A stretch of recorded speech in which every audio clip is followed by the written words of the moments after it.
C'est lui qui aurait influencé Sami Amimour, l'un des kamikazes du Bataclan. Les deux hommes, vous l'avez dit, viennent du même quartier de Drancy, en Seine-Saint-Denis. Ce sont des amis, devenus donc des djihadistes.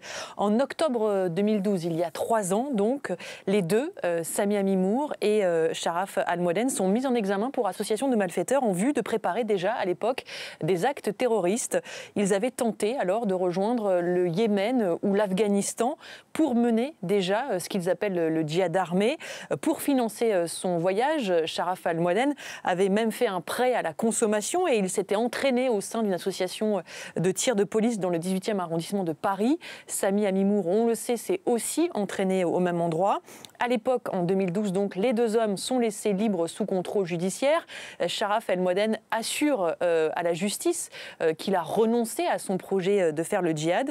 Mais à l'été 2013, donc presque un peu moins d'un an après, eh bien, les deux prennent la route de la Syrie et de l'État islamique. Et précision importante, c'est à cette époque, à l'été 2013 également, qu'ils croisent sur la route du djihad un autre kamikaze du Bataclan, Omar Mostefaï. On sait juste que pour l'instant que Sharaf El-Mouadene est considéré par les services de renseignement comme un homme charismatique.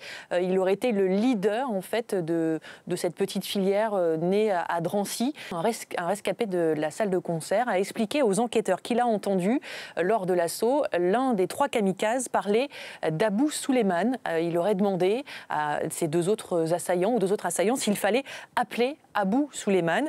Abou Souleymane, il faut savoir que c'est la kunya. Alors la kunya, c'est le nom de combattant. C'est la kunya de Sharaf Al-Mouadene. Il pourrait donc s'agir de lui et il pourrait avoir été un référent des kamikazes du Bataclan.